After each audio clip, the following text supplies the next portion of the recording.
plants that have been an important source of nutrition for people living in the tropics. Many are rich in vitamins and minerals, while others are well adapted to growing in less than ideal conditions. Some, like the water lily, thrive in wet, swampy areas and waterways. All parts of this plant, even the flower petals, are edible. The starchy root of the plant has long been used to make flour for baking.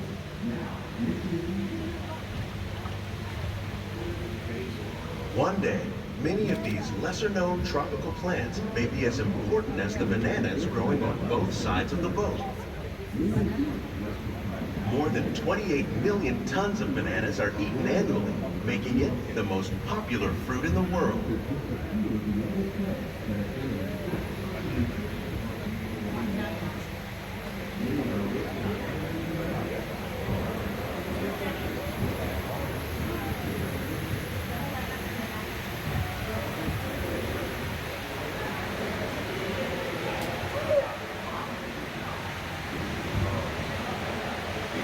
When we mention farming, you probably don't think of fish, but fish farming, or aquaculture, accounts for nearly half of all the seafood consumed globally. Tilapia, bass, and catfish, like the ones you see here, are three of the more popular crops raised by fish farmers. The sustainable system we're using here recycles the water in the tanks. As a result, we're able to save millions of gallons each year. Our small fish farm produces nearly 5,000 pounds of fish each year to serve in restaurants around Walt Disney World. Innovations like this one can play an important role in our efforts to produce bountiful harvests and still protect natural resources.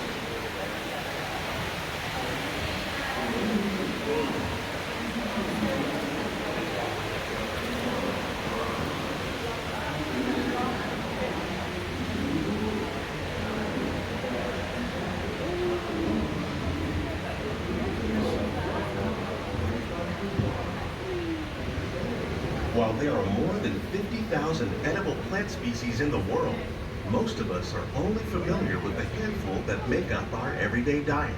The common grains growing here, wheat, maize, sorghum, and millet, plus rice, account for nearly 2/3 of our global food consumption. Learning how to increase yields of these staples is an important goal of research around the world.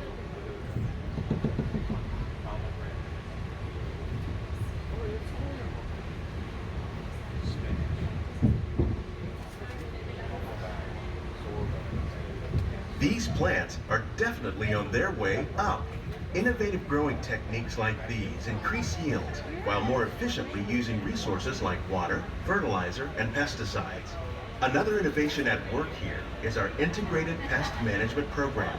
By populating our greenhouses with beneficial insects that prey on harmful pests, like aphids and flies, we are significantly reducing our reliance on conventional pesticides.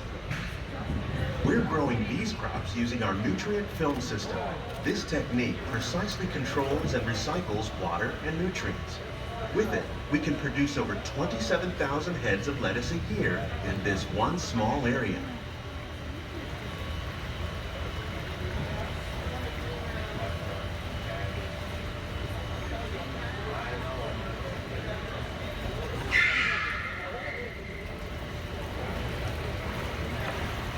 Some of our best ideas have been inspired by nature, like these fruit and vegetable trees.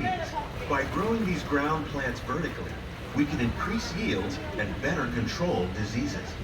These crops taste as good as they look. In fact, we serve more than 15 tons of produce from our greenhouses in restaurants here at the Land every year.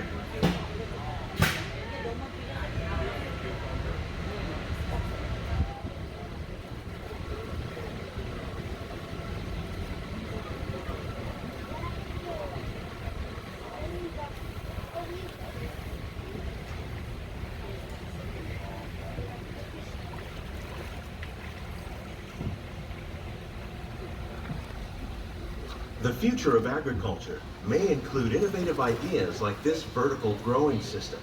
Plants grown in this way use a fraction of the space required by traditional growing methods. That saves water and increases production. The aquaponics system on your left combines hydroponics with aquaculture.